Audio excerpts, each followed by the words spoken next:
right, guys. Here we are on this fence right here.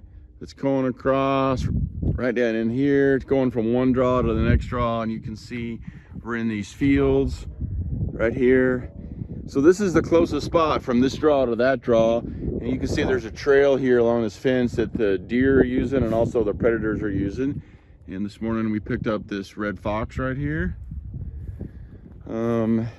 Does not seem to be injured at all. We had a dirt hole set here, so I'm happy to have a red fox, and we are going to release this little guy and let him go about his business and create a little more red foxes, because we just don't have very many around. So we're going to try to help them out.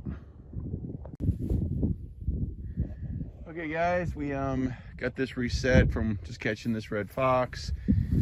There's the dirt hole we had in here before behind this tuft of grass. There's a trap right out here.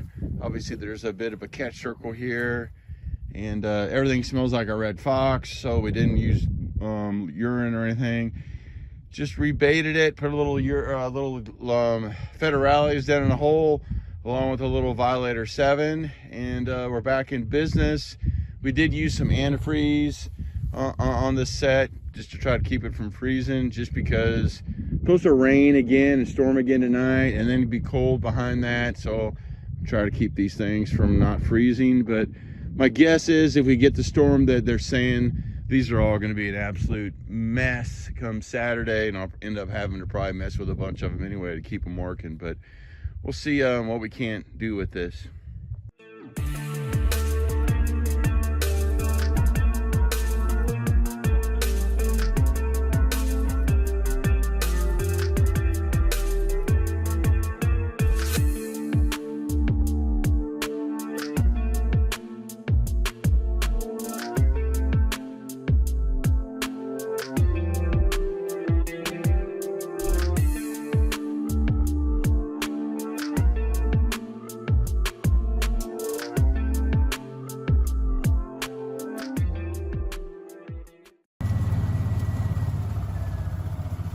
Well, let's go.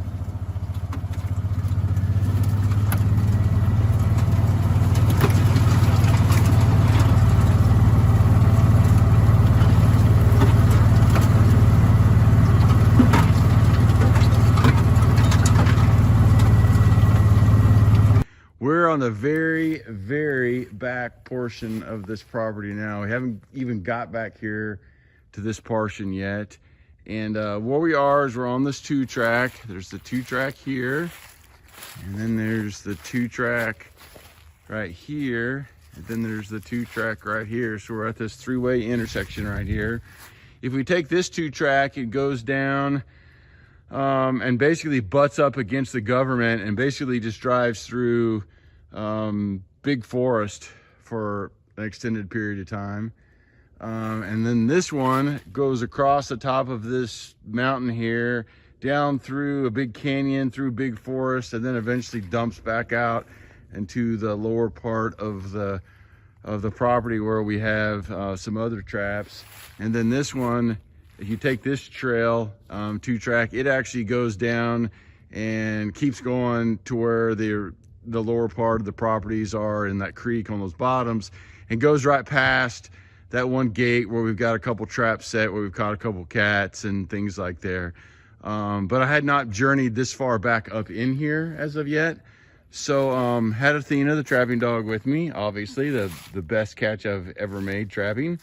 And so anyway, she's found quite a bit of sign up and down through here. Coyotes are running this road, and you can see how thick it is through here on the top of this ridge. This is all just thick brush and stuff. There's buck brush in here. There's all kinds of other stuff in here on both sides of the ridge as we go down through here. So it'll be a good spot for hunting and for predators to work, and they're probably just working right down this 2-track based upon what I'm seeing for sign. So we're going to put another set down here. But what we did right here is I put a big flashy dirt hole right here. You can see right here where I can catch things this way, I can catch things this way, and anything that comes this way should be able to see it as well.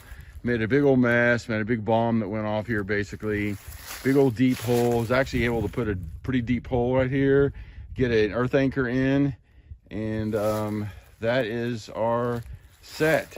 As you can see, there's the hole, there's my trap, and then there's all this mess out here. So I don't have just a, you know, a little dirt outline of where my trap is. There's all this fresh dirt all over the place. Coyotes are gonna be able to smell this dirt. They're gonna see the disturbance. They're gonna see this hole. Then they're gonna have I got red fox urine, Hiawatha Valley down in a hole, and Violator 7 down in a hole. And this should be pretty attractive to really anything that comes by, any kind of predator. And it looks more like an actual hole that something dug. I mean, when you have just your little dirt impression where your trap is, I mean, that doesn't even look real. So as I've always said, either make it look like you can't tell anything is there, or make it look like a bomb went off. So that's what we did here. We made it look like a bomb went off. And then when we go down this 2-track a little bit farther, I'm gonna put in another flat set right down there. So we'll head down there and get that one put in next.